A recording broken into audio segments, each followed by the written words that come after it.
আসসালামু আলাইকুম। আমি মাহমুদা বিনতে হক ইজি রেসিপিতে সকলকে স্বাগত জানাচ্ছি।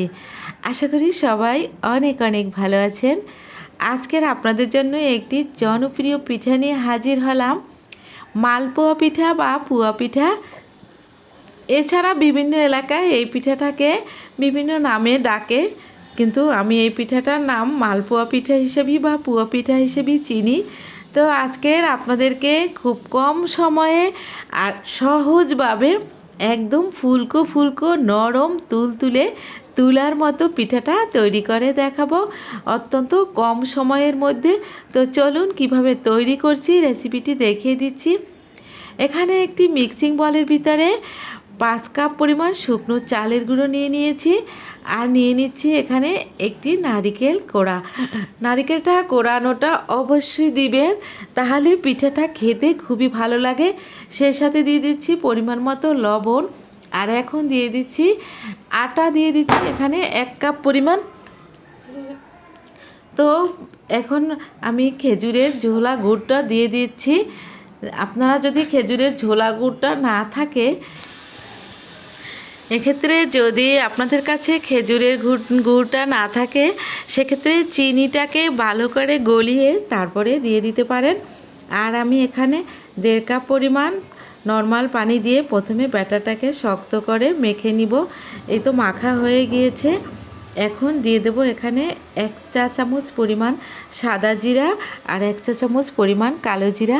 সাদা আর কালো জিরা দিলে পিঠার টেস্ট খুব ভালো আসে, আর সে সাথে খুব সুন্দর সুগন্ধিও ছড়ায়। তো এখন দিয়ে দিচ্ছি এখানে 1.5 কাপ পরিমাণ একদম টকবগে ফুটন্ত গরম পানি। এটা দিয়ে চামচ দিয়ে নেড়ে নাড়বেন, আর এখন হাত দিবেন না, তাহলে হাত পুড়ে যেতে পারে। তো তারপরে এখন হাত দিয়ে খুব ভালো করে এটাকে চটকিয়ে নরম করবেন ব্যাটারটা। আর আমি এখানে 3 পট পানি দিয়েছি, 3 কাপ, কিন্তু আমার এখানে পানি আরও লাগবে। তো আমি আরও 1 কাপ নর্মাল পানি দিয়ে তারপরে ব্যাটারটাকে গুলেছি। 5 কাপ গুঁড়ার জন্য এখানে আমি 4 কাপ পরিমাণ পানি দিয়েছি, আর ব্যাটারটা একদম পারফেক্ট করেছি। আগে থেকে তেল গরম দিয়েছিলাম। এবারে 1 চা চামচ পরিমাণ ব্যাটার দিয়ে দিচ্ছি তেলের ভিতরে। আর দেখুন পিঠাটা কিন্তু একদম ফুলে উঠেছে। এই যে দেখুন কতটা সুন্দর হয়েছে পিঠাটা। প্রথম পিঠাটাই খুব সুন্দরভাবে ফুলে উঠেছে, আপনাদেরকে দেখিয়ে দিলাম। তো পিঠাটা এভাবে একটি ছিদ্রযুক্ত চামচের সাহায্যে আপনারা উঠাবার চেষ্টা করবেন পিঠাটা, তাতে অতিরিক্ত তেলটা ঝরে যাবে। তো এখন দ্বিতীয় পিঠাটিও দিয়ে দিলাম, আর উপর থেকে এভাবে একটু তেল দিয়ে দিবেন পিঠার উপরে, তাহলে পিঠাটা খুবই ফুলকো হবে। এই তো দেখুন কতটা ফুলকো হয়েছে। এবারে পিঠাটাকে দুবারে একটু উল্টে দেবেন, আর এভাবে একটু তেল উপরে থেকে দিয়ে তারপর পিঠাটাকে এক সাইড করে নেবেন। তো দেখুন এখন সাইড করে এভাবে একটু অল্প সময়ের জন্য রেখে দিবেন, তাহলে অতিরিক্ত যে তেলটা সেটা পড়ে যাবে। তারপর পিঠাটাকে তুলে নেবেন।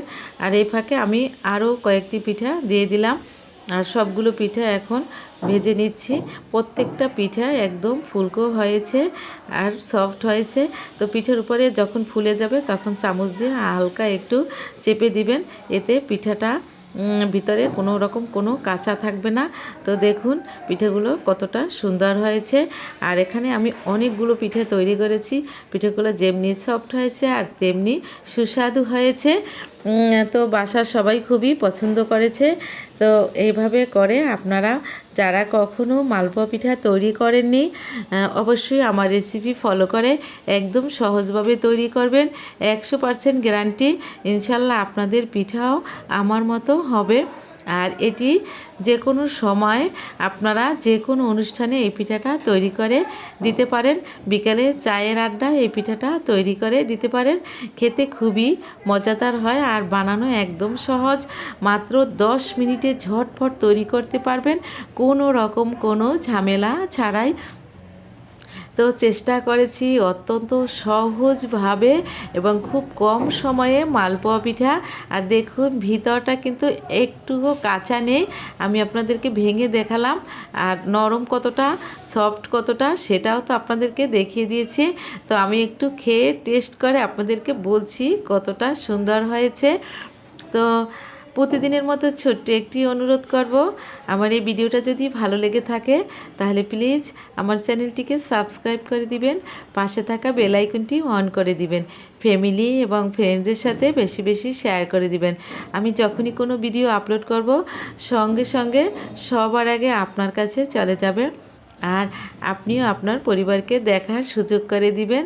আর আমার সাথে এতক্ষণ থাকার জন্য আপনাদেরকে অসংখ্য অসংখ্য ধন্যবাদ।